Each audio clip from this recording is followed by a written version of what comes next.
Well, good morning, and I am so glad you're here with me today. We're going to be speaking on the power of saying no. And let me tell you what, since I first released this, it has been a favorite with everybody that I train and teach with. The power of saying no. It's gotten now where we're actually greeting ourselves with no. So I hope that this is something that you take to heart today and can learn from and actually build your life and come and join me on the undo list at different times so that you can add no to the undo list, taking care of things. My name is Barbara Britt. I'm a motivational speaker that comes always with action steps. It's not enough just to tell you that and get you excited. I've got to make sure that you have steps to follow so that you are strong enough to get up there and move until you take over your own power, and then you go forward with it. I do consulting with businesses on cultural change in that business, recognizing everybody's strengths and talents and their giftedness. That makes a difference in the way the company operates.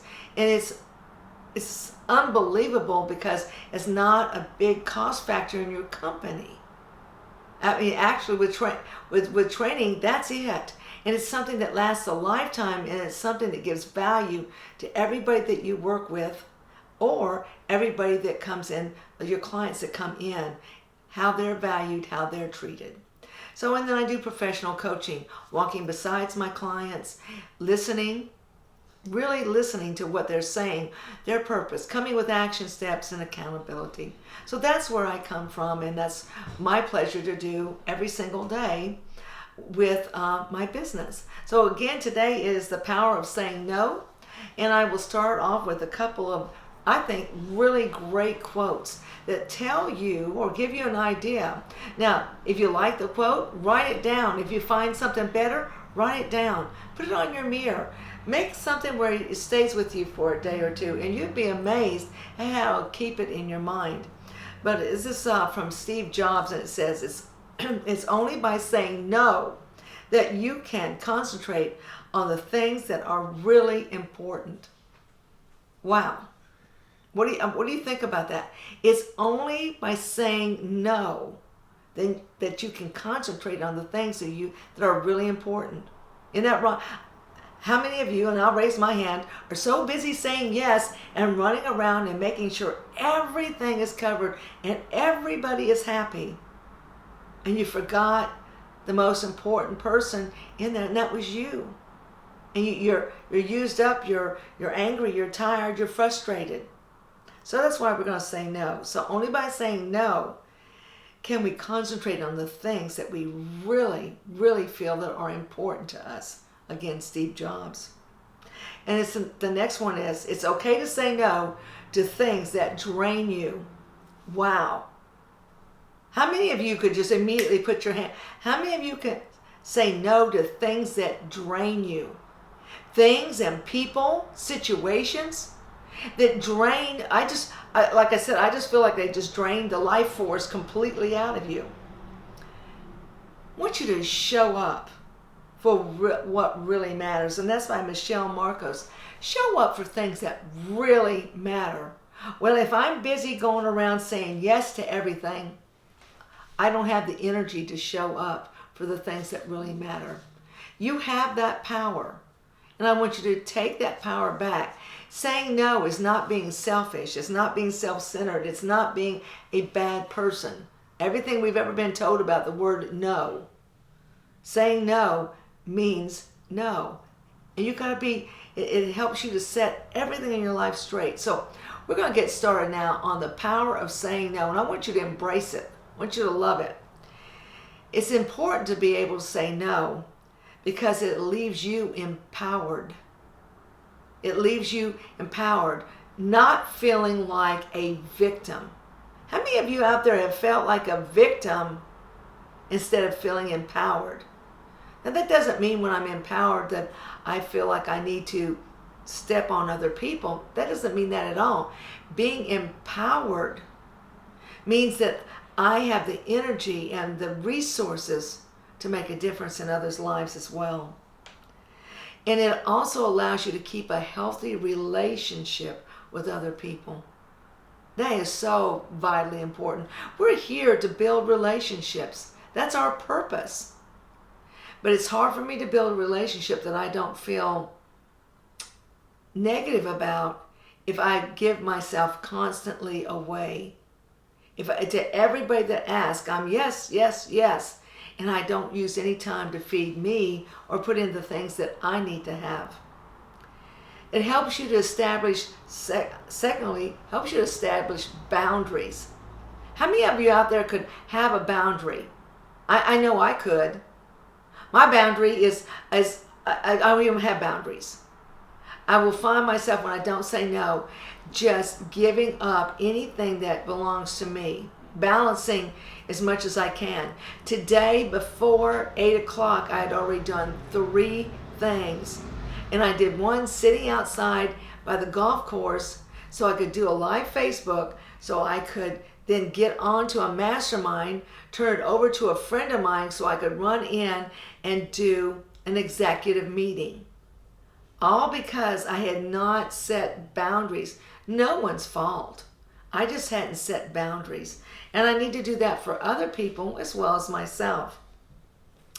It gives people clarity about what you're about and what you're doing.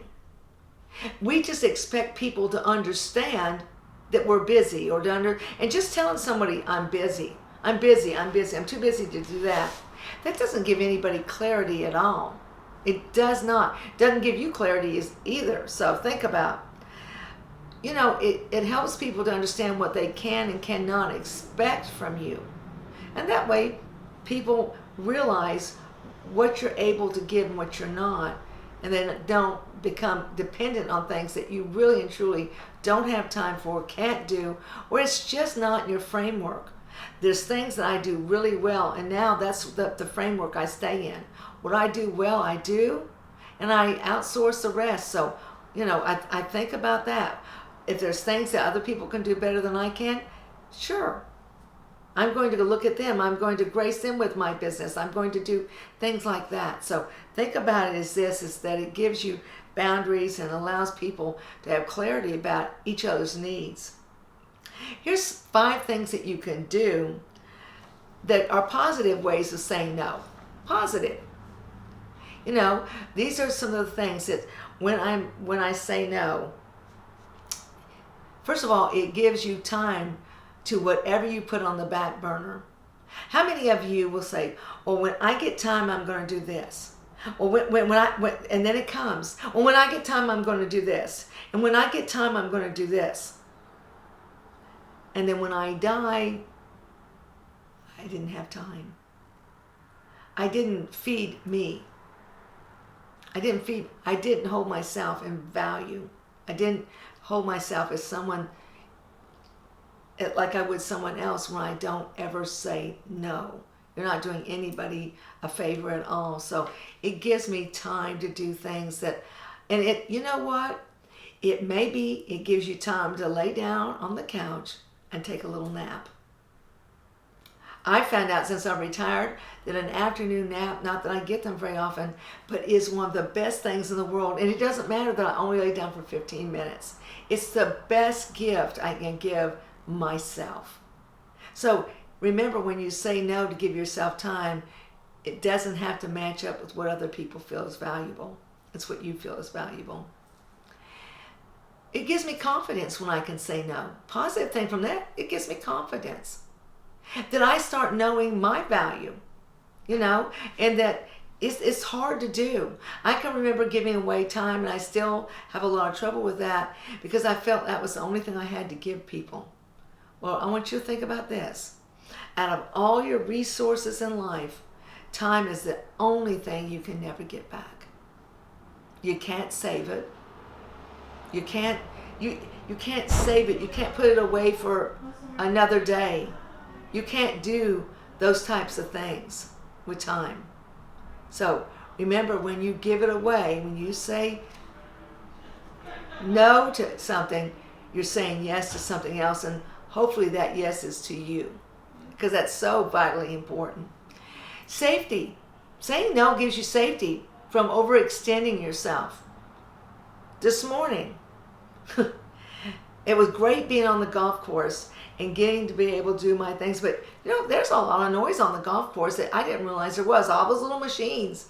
I even sat by a water fountain that kept on turning on and off to stay cold.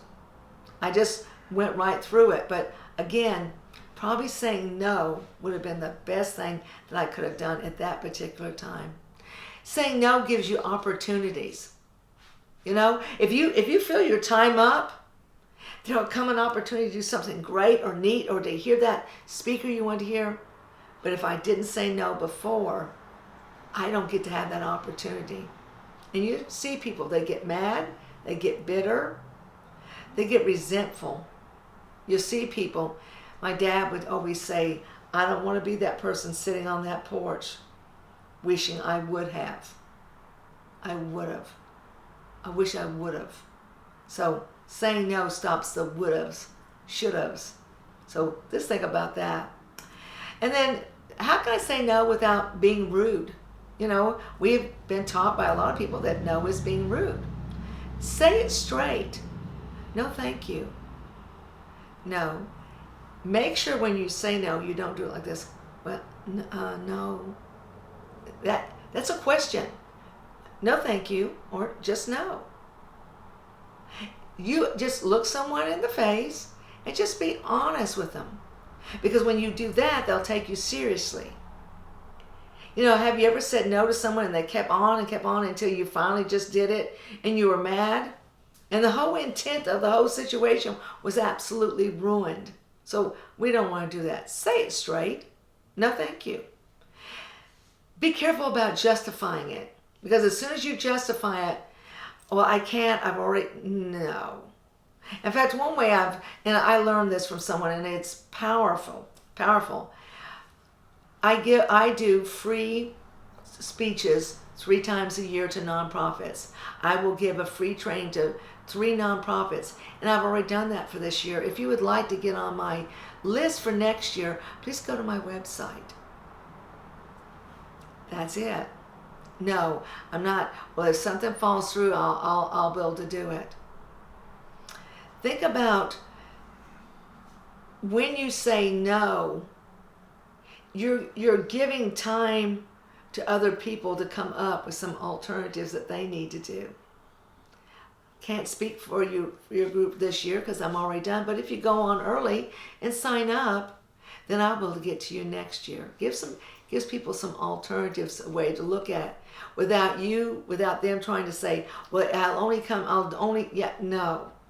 Just say no and mean it. Watch your body language when you say no to someone. If you've waited till you're already tired, frustrated, mad that someone is taking advantage of you again, what is your body language saying? Not only did you say no to somebody, but you hurt their feelings. You did. So the bottom line is just say, no, thank you. Keep a smile on your face. And that's it. The tone of voice. By the time you get frustrated and then you say no, you're going to go home and worry and worry and worry if your tone of voice wasn't correct. Remember, it keeps the communication lines open. No. Just, no, thank you. And let it go. Don't have to come up with an explanation. That's one of the worst things you can. And don't use the, no, I can't do that. But let me see if I can sandwich it in. That's what I did this morning. I sandwiched it in. And that keeps me from being present in what's important to me. That keeps me from being present. So think about not doing those things because you give false hope to people, but ultimately you make yourself upset and mad, and then we take it out on other people, all because we didn't say no. Some tips for saying no and how to just do it. Keep that response simple. If you want to say no, be firm, direct. Again, do not justify. I've already spoken 25 times this year for free. I will tell you this, people don't care. Because what's important to them is what they need at that time. That's what's important to them. Not that you've already beaten yourself to death, because then they'll look like, oh, why isn't she grateful for being asked to speak? You know? And then you're like, well, why would they talk to me? Just say no, and we can buy all that, you know. Saying no buys you freedom. Oh, it buys you freedom and gives you time. Remember, no isn't a rejection of someone. It's just a refusal of doing something. That's all it is. It's not rejection. So when no is said to you, don't look at it as rejection. No means they're just not going to be able to do it. No means no. It's as simple as that. Don't feel guilty for saying no to family members and children and other people, or people at your church, or people at... Say no. Really look at your situations. Be true to yourself. Understand that you have rights as well. And if you allow yourself to be used up, then you're the one that gets mad, bitter, frustrated, mean, hateful. Is that really what you want to be? Or do you just want to say no? Thank you so much for joining me today. I have enjoyed it, and I certainly have enjoyed the power of saying no. And you're not going to believe this if you know me, but I've already started using that several times, and it feels great. Have a great day, and thank you again for joining me.